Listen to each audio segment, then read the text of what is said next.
Hey, how you doing? Welcome back to Tilly Thomas YT and welcome back to Udine, where Tomasso Ricci is absolutely loving life at the moment, with Udinese in 9th position in Serie A on 18 points, just a few points behind some of those teams in the European spots.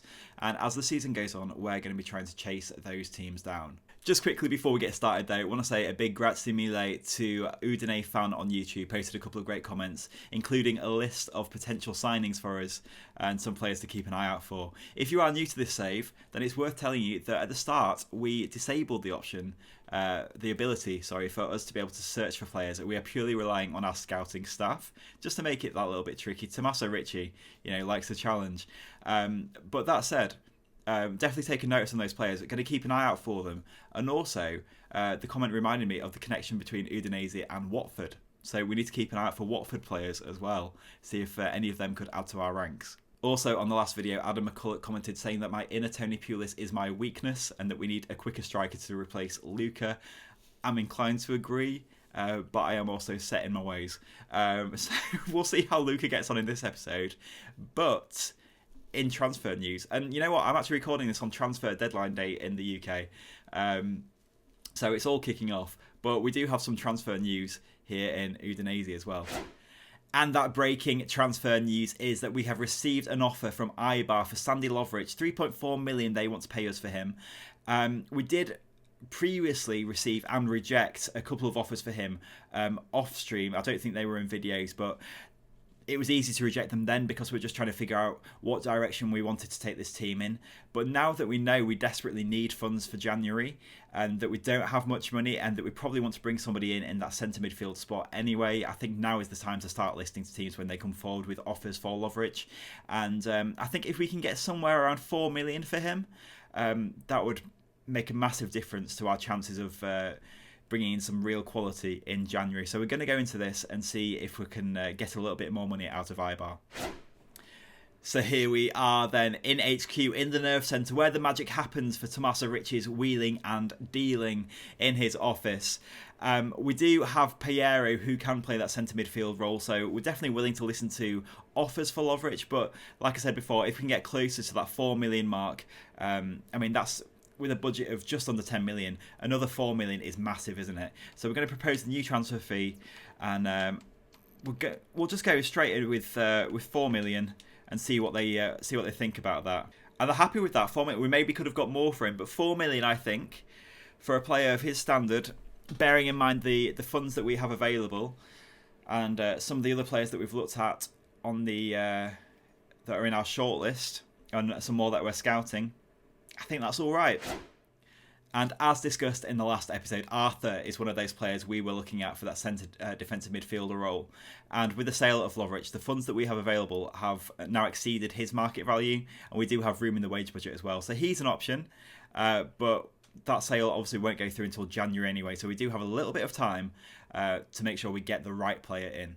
Whether that is a centre defensive midfielder or maybe even a striker. We looked at Kalimwendo and Diakite as well.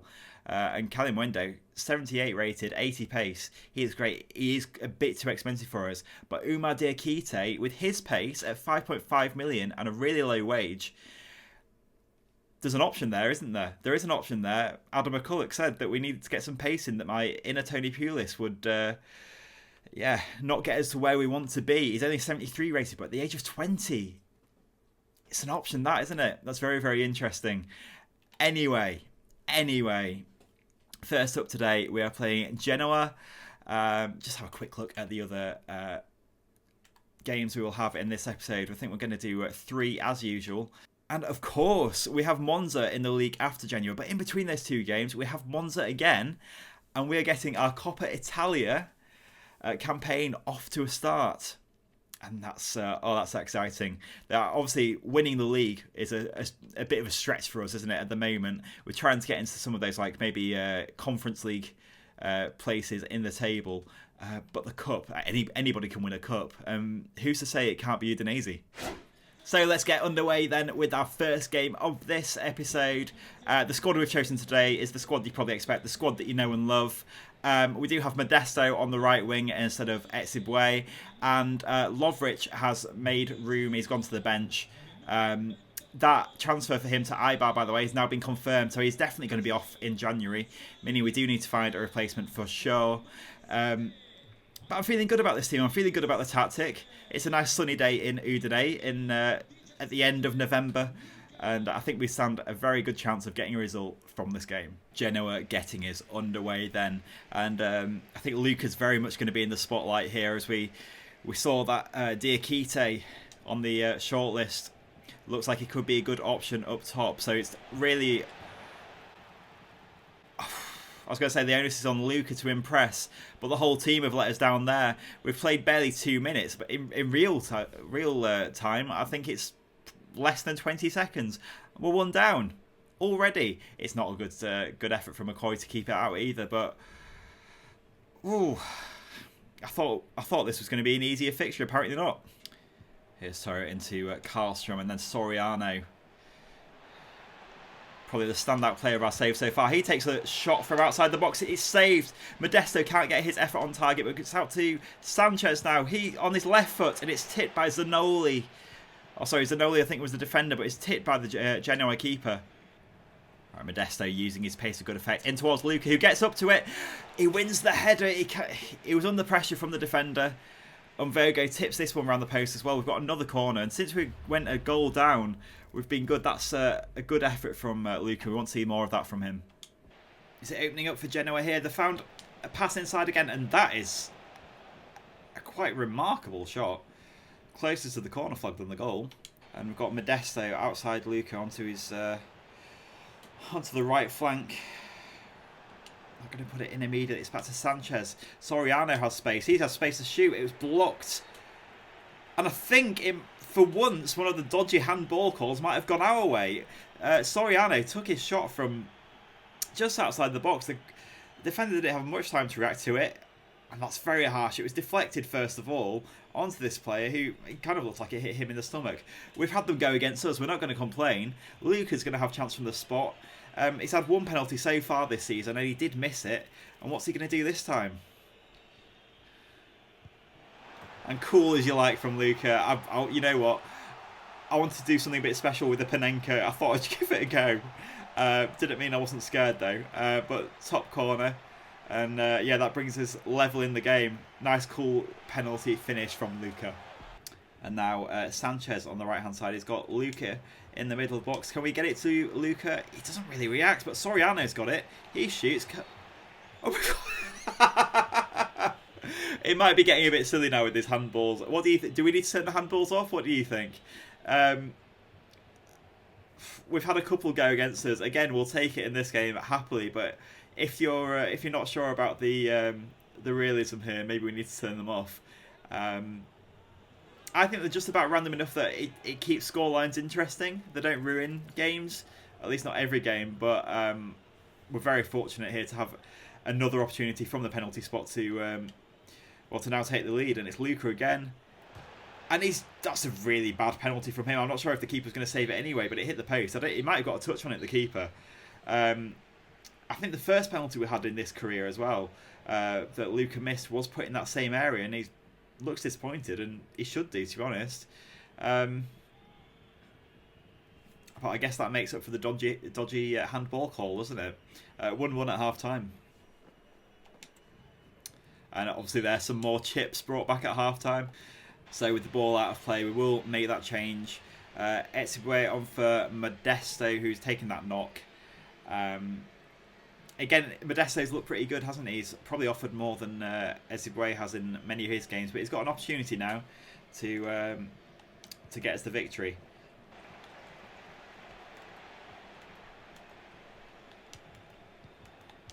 Oh, do you know we're in here? And they just played all around us. They took a short corner. Kamara couldn't quite get to the short corner taker. Put back towards the edge of the area, and a couple of quick passes into the centre. They've taken the lead again.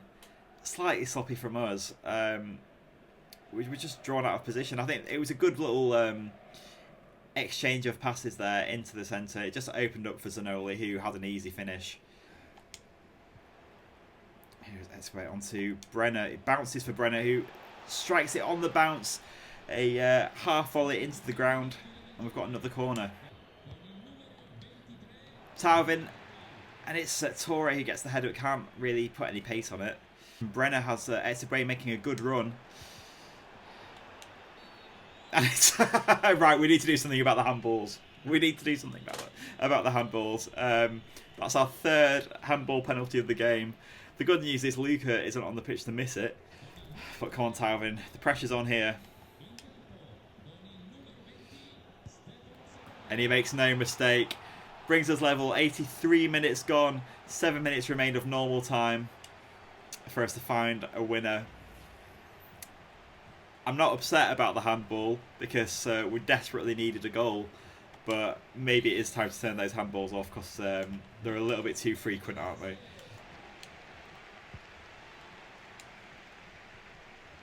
It's a good kick from McCoy. And we can get Soriano released to the left-hand side. I think he's got Brenner maybe in the middle to aim for. He does play it through to Brenner. One-on-one with the keeper. And it's smothered by the Genoa goalkeeper who came off his goal line. But we've got another chance with Tauvin. He can't turn his man. Oh, I feel that's a real opportunity. I think the game will probably end there, to be honest, unless Genoa can get one more attack. They're pushing forward here. We can't tackle the player. We do tackle the player eventually, Soleil. And there goes the full-time whistle, 2-2. In some ways, we deserved to get something out of the game because we were the better team. But Genoa feel very, very hard done by the 3 handball calls, which are very controversial. Missed 1 penalty, scored 2. 2-2 is the final score. And we can now move on to our match against Monza in the Coppa Italia. And just before we head into that Coppa Italia game against Monza, we have received another transfer offer. Thomas Christensen, the 22-year-old giant of a centre-back, we've received an offer for him. Apparently we can get somewhere between 2.5 million and 4.5 million. I don't think he's going to play anytime soon. I think it's Torre who we've got, who is another tall centre-back, and I think he might only be on loan. I need to double-check that. So we are, I won't say we've got an embarrassment of riches in that position, but again, who are we to say no to another maybe £4 million? After we came a little bit short last time of the money that we probably could have got for Lovrich, I am going to enter negotiation for this one, but I am really going to go high, and I think we're going to go to the top of that fair offer range and go for about 4.6 million, maybe 4.75, and see if they'll take that, and just try and be a little bit more demanding, try and eke out a bit more money from these deals, because yeah, we need the cash. So here we are. Then we will propose the new transfer fee. We'll go for that 4.75. I imagine it's going to be way too much. I think they'll probably come back with something, another offer, and they said they'll increase that offer, but barely. That's below his market value. God, we'll say 4.65 then. But I don't think they're going to get anywhere near this, are they? Let's be honest. And they're absolutely not. No chance. No thank you. See you later. And just as we were about to head into that game against Monza, another offer for Thomas Christensen, this time from Braga, and they are much closer with their initial offer to his value. Just shy of £4 million they've offered. But again, we will enter negotiations and we will try and get the 4.75 that we really, really want. That I think we can probably get for him. Let's give it a go this time. And you never know, if we get enough, we might be able to get a couple of players in January. 4.1, what do we think? It's low, isn't it? It's still above his market value. I mean, that'll take our budget to... Well, I don't know how much of the sale we retain, but it'd be towards the 13, 14 million mark, wouldn't it? Let's counter again. Go for 4.5 million. And they're happy with that. I think 4.5 million is fair enough. Just missing out on the 250,000 from the price that we went in our minds initially.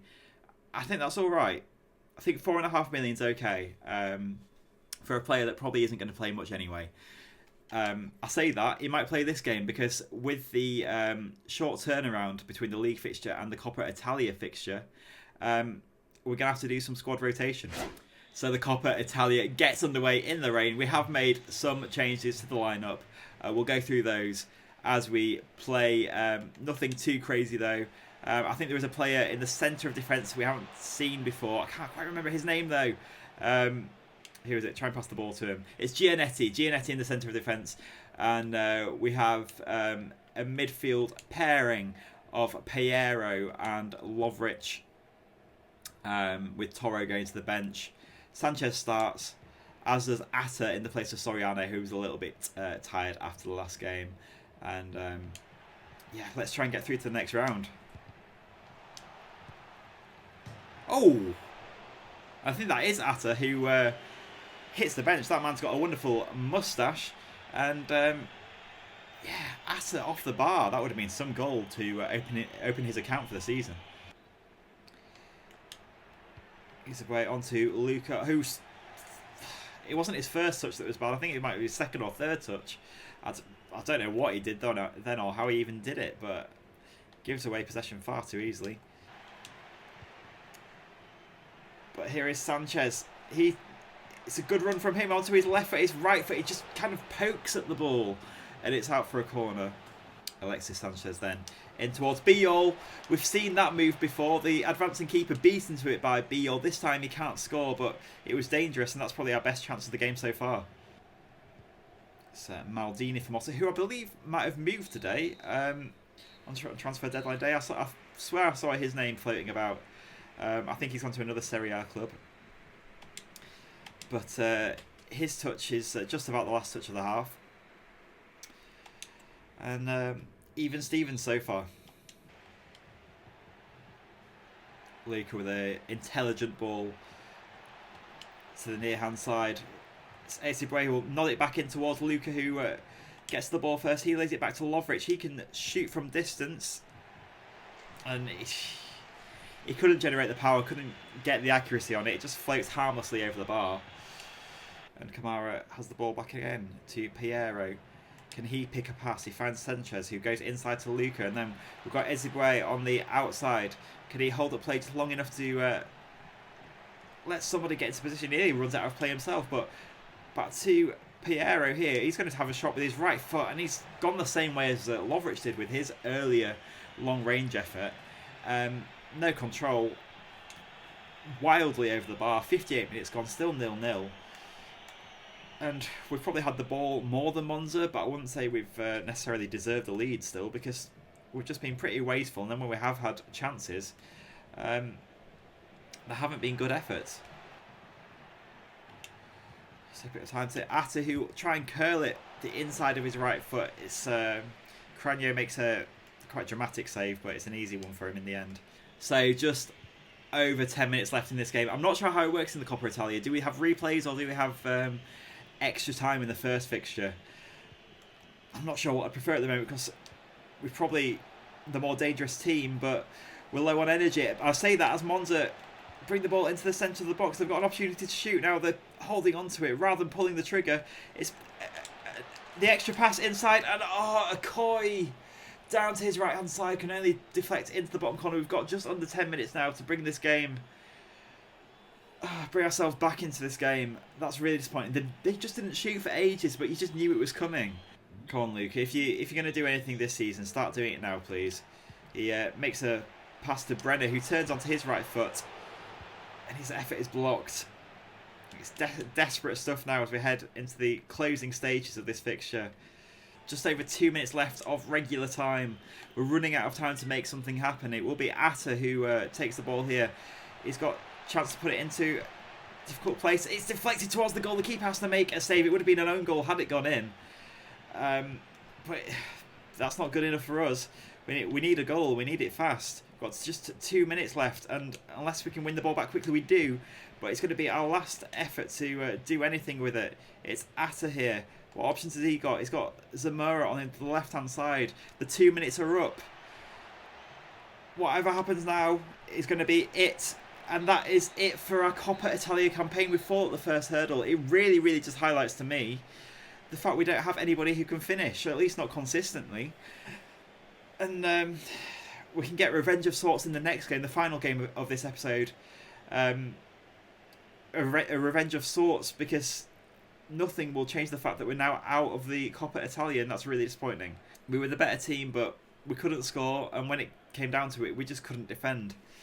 That's gutting. And just like that, we are back to it, this time away at Monza. We've made some changes to the starting lineup, enforced by kind of fatigue and tiredness levels after that game. But hopefully, having Luca out of the starting lineup and having Brenner instead of him will make a difference, make us more potent in front of the goal. We can always bring Luca on later in the game, trying to throw his weight about a bit. Christensen does start as well in place of Biol, who was tired. And yeah, just wanting better, to be honest. So the team we really probably should be beating. Onto Brenner. Doesn't have the height that Luca has, but he does have a little bit more pace, and we'll see what his finishing is like when he gets opportunity. That's a terrible, terrible cross, but it is a cross to Sanchez, who we get the free kick. I did try to turn the handballs off in between these two games. I can't find the option anywhere. So I'm going to have to look into that. So Sanchez with a chance here. We haven't really had a free kick like this so far in this save. Tried to get it on target. It's Sanchez. It just hits the wall there. Come back to Sanchez for another effort. And we've got the penalty. It's well, we said we'd take it, didn't we? That's just how it is. What was this one like? That's more like a handball than the ones we've seen previously, maybe. It wasn't tucked in, it was slightly out towards his side.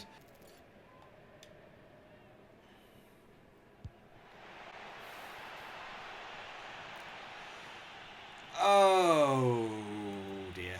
Oh dear, oh dear, oh dear. What can you say about that? And now Monza have a chance to score with Motta. It tries... For God's sake. All you can do is laugh. All you can do is laugh. They break quickly after the penalty miss. Oh. We might be witnessing me start to despise Monza as a football club, but also possibly start losing my mind if we continue to defend like that. Tomasso Ricci not happy at all, you can see why. And we've gone from a situation where we should have been 1 goal ahead to being 1 goal behind. Oh, Soriano has won the ball back in a dangerous position. Soriano equalises straight away, 2 minutes between Monza going ahead and Soriano scoring the equaliser. He won the ball back high up the pitch, decided not to pass it, took it on himself, and it's a rifles finish into the far corner on his left foot. Brings things back level. But Soriano here, in his gloves, there are, you know, some players can just get away with wearing gloves, and I think Soriano is definitely one of them. He's got the, you got to have a certain technique and swagger to your game to be able to wear them. And he, with his pass, finds Lovric, who takes a good shot, turned away for the corner. Torre rises high with no accuracy on his header, but Soriano will get the ball back. He's advancing now. Can he shoot? It's a curling effort. And yeah, Monza will clear their lines. And Sensi on the left wing, but Modesto does a good job there. Passes to Torre. Presume that's going to be the half-time whistle. It is 1-1. It seemed like a very familiar tale going a goal down to what was a situation we really should have dealt better with. But Mario Soriano providing a really, really good equaliser off his left foot. 1-1 at half-time. And in the second half, we need to start afresh and try and get a result. That's Modesto into Soriano. Can Soriano get 2 for this game? I don't believe it. I actually don't believe it. Oh, I thought it was a penalty for handball. I think it was it an offside? What was that? I don't know. I have no idea. So Kamara makes way for Pafundi, and Luca will come on. He doesn't have much energy, but there's not long left in this game, and hopefully I think there was a player who was levitating then on the touchline. See if he can make his presence known against some more tired defenders than usual. Profundi inside. Sanchez turns nicely, shields the ball, and it's Soriano here who's got room, but he's also got Profundi outside. Finds the youngster who's going to take it to the byline and try and get it in. It's across towards the back post for Modesto, and there is Luca. Can he win the ball? Well, what's happened there? What's the referee given? I think it might be a free kick against Luca. Oh, it's a really good touch from Motta. A little bit burst of pace. And what can he do now? He finds Curia. And I mean, it was good play from Motta initially. Still annoying for one of those little simple passes across the box to end in a goal. A good play from Motta to get into that position in the first place, and it's a good little move from him. Then it's a good goal, to be honest, and we are 1 goal behind again. Oh, Monza again wrestled the post. Torre tries to clear it, but it'll be Maldini who... no, he doesn't quite get there. It will be a throw-in for us. Sanchez and Soriano. Can he be the hero? He's going a good way about it so far as he finds Modesto on the right-hand side. Modesto, he's trying to find Luca, but it's put behind for the corner. 4 minutes left, and it's a good time to have a corner. Sanchez takes it in towards Christensen, whose header is not very good. I thought it was going behind, but it's looped it up so far. It's an easy claim in the end for the keeper. And we've got one final chance maybe with Soriano. I thought he'd skipped away from that tackle, but he's felled. And it's a red card, surprisingly. But for Warren Bondo, I didn't think the tackle was that bad. But... oh, I mean, it is a lunge, isn't it? It's definitely a lunge. And you just worry that as soon as we take this, though, the referee might blow the whistle. It's Modesto here to Lovric. He's got Profundi outside him. We've got one final chance to get the ball into the box towards Luca. It is Luca, and Luca's header goes wide. He thought it was in his collapse to the floor. He can't believe it. We lose to Monza for the 2nd game running. And I don't know about you, but I don't think January can come soon enough, because we clearly need to make some signings. We shouldn't be losing to Monza, I don't think, at least not twice in a row. Not with the chances that we've had. Oh dear. Oh dear, oh dear.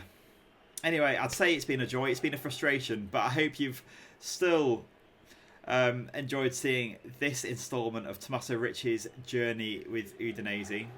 Let's find out what happens next time. Hopefully it's going to be less of a disappointment than that. I can't quite believe it. The ball comes into Luca. He does climb. That's what we want him to do. That's what we want him to do. It's just... well, can't do anything about it now. On to the next episode. Thank you for watching. If you've enjoyed this, leave a like, leave a comment. Let me know what you think about the transfer situation. And if you are new here, subscribing is always lovely as well. But until next time, yeah, see you later.